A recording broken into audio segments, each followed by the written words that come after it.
Karena semakin mendekatkan kita kepada Allah, insya Allah kita semakin terjauh dari hal-hal yang dilarang di luar ajaran agama kita.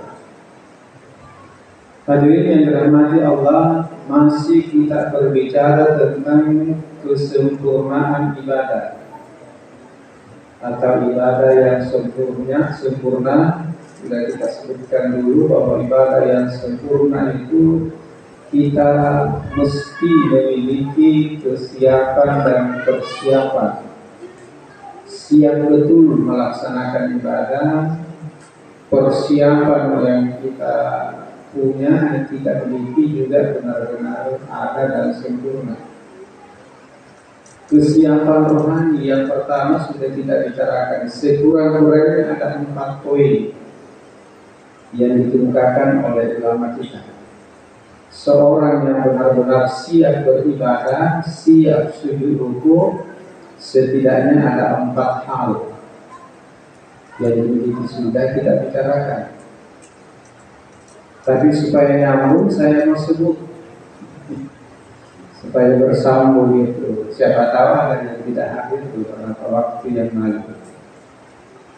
Apa yang pertama? Menjaga keikhlasan.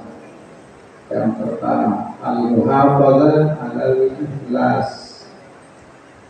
Ketika tidak ikhlas, tidak bisa sempurna ibadah kita. Al-muhafadzah alal ikhlas. Kemudian yang kedua, istiqamah.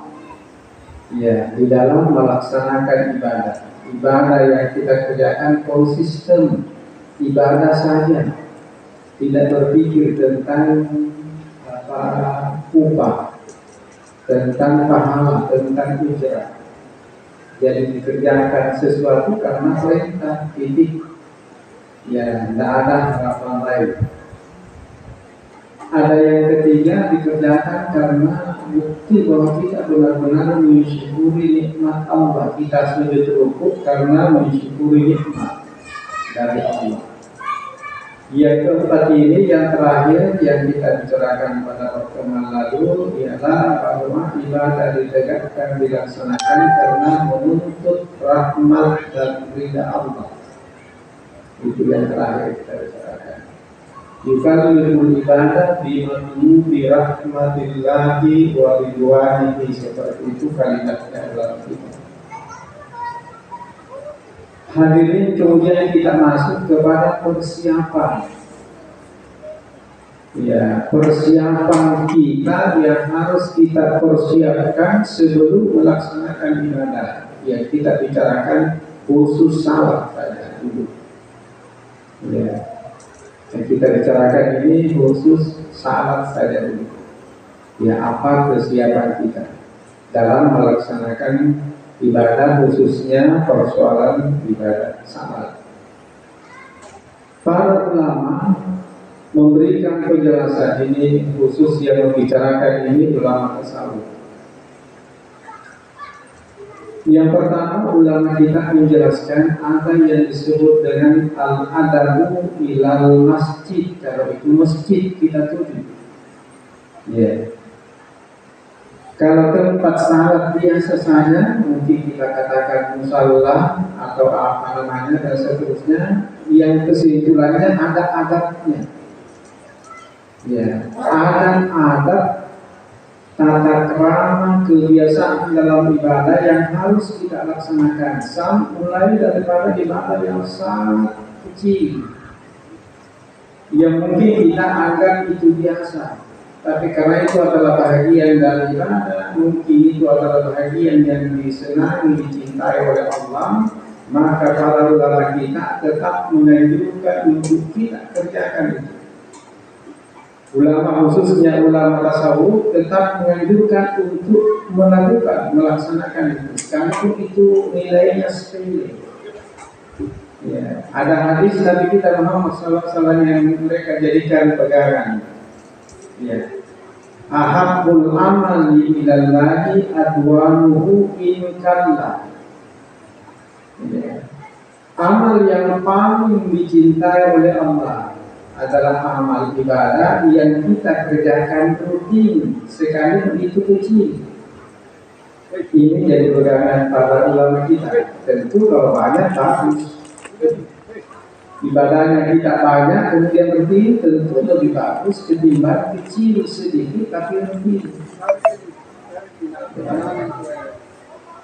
Tapi banyak ibadahnya, nilainya, pahalanya tinggi luar biasa misalnya, tapi tidak rutin, termasuk tidak disukai oleh Allah.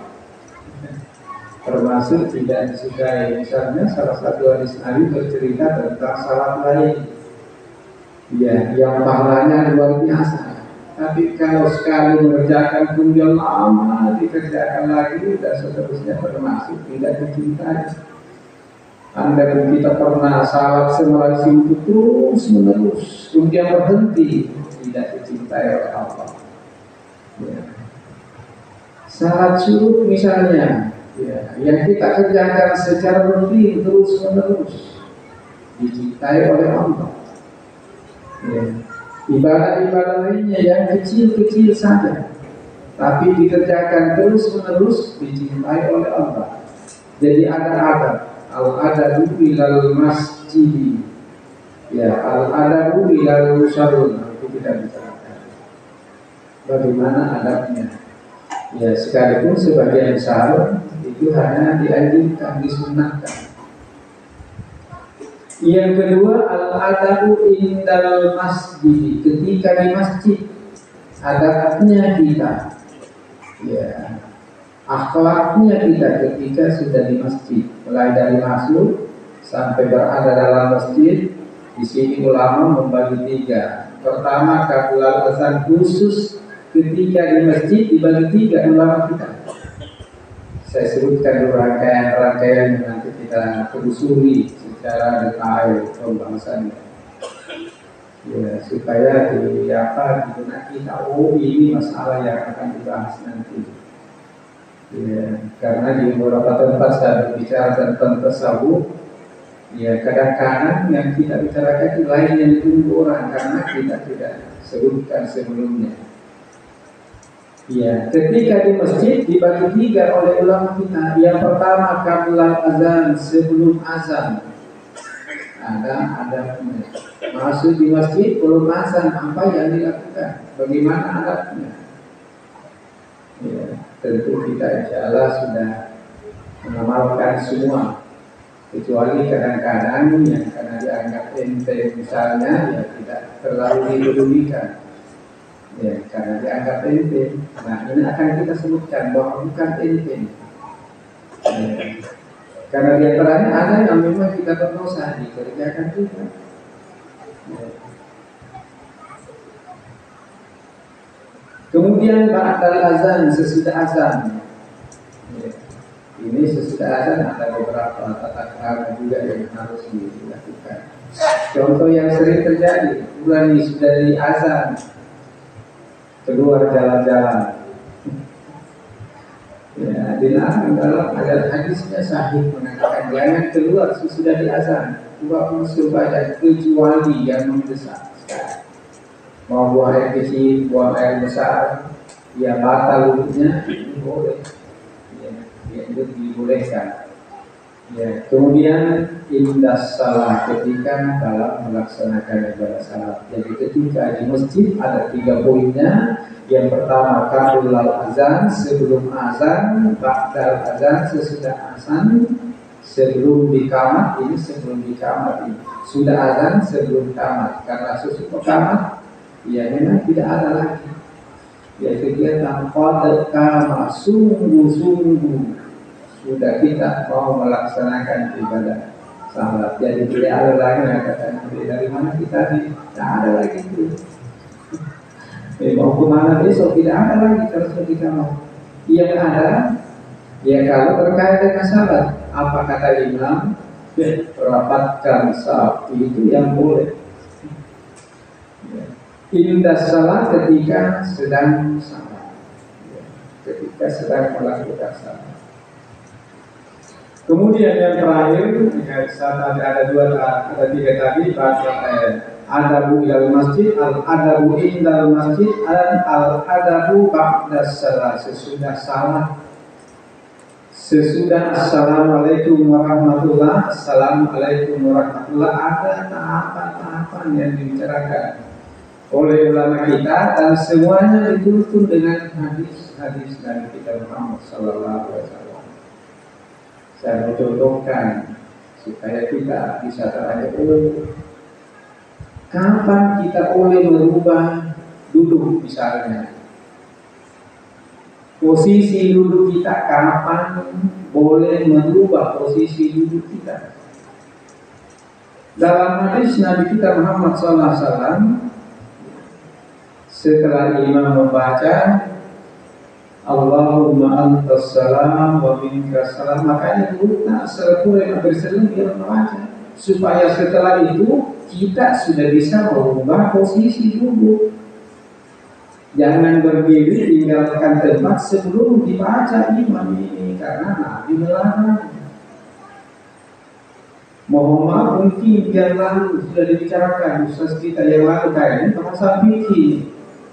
bahasan fikih ini, tapi saya sengaja ulangi karena mungkin ada yang tidak dengar kemarin dari urutan dari mungkin ada yang tidak dengar. Kalau sedepat dikemukakan disampaikan, ada kata tidak disampaikan mungkin lupa, karena ini tuntunan yang sangat sahih dalam ajaran. Contoh itu, dan masih ada yang lain yang kadang-kadang kita lakukan karena lupa, maaf karena lupa, atau mungkin dianggap biasa saja, sehingga ya dilanggar pesan nanti mana dia lain atau kapal saya baru bisa melaksanakan secara utuh sempurna yang seperti ini. Oh, jadi seperti itu.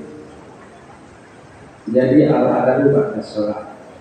Baik hadirin yang dirahmati oleh Allah Subhanahu wa Ta'ala, saya ulangi bahwa sebagian besar yang akan saya sampaikan terkait dengan ini memang ibadah sunat pada umumnya, dan sunatnya kecil-kecil, ya, dianggap tidak terlalu penting. Tapi khusus ulama tasawuf, ulama bukan hanya ulama tasawuf, ulama kita yang benar-benar bahasa kita mani dalam melaksanakan ibadah, meninggalkan larangan Allah, itu sengaja melakukan semua ibadah belajar yang kecil-kecil, meninggalkan yang makruh-makruh. Tujuan pokoknya adalah dalam rangka memancing hidayah Allah. Ketika kita tekun sungguh-sungguh melaksanakan perintah-perintah, sunat-sunat yang sangat kecil, yang sangat dianggap sepele, mungkin Allah akan menurunkan hidayah. Hadis yang kita bacakan tadi itu menggambarkan Allah akan menurunkan hidayahnya kepada kita. Antara lain hidayah itu akan sampai pada harapan kita mengenal Allah, ma'rifat kepada Allah, dan tidak akan pernah ada orang bisa ma'rifat kepada Allah kecuali ada hidayah dari Allah. Fakir kuat. Jadi usaha kita itu cuma satu, syariat, laksanakan syariat, dan bagaimana caranya melaksanakan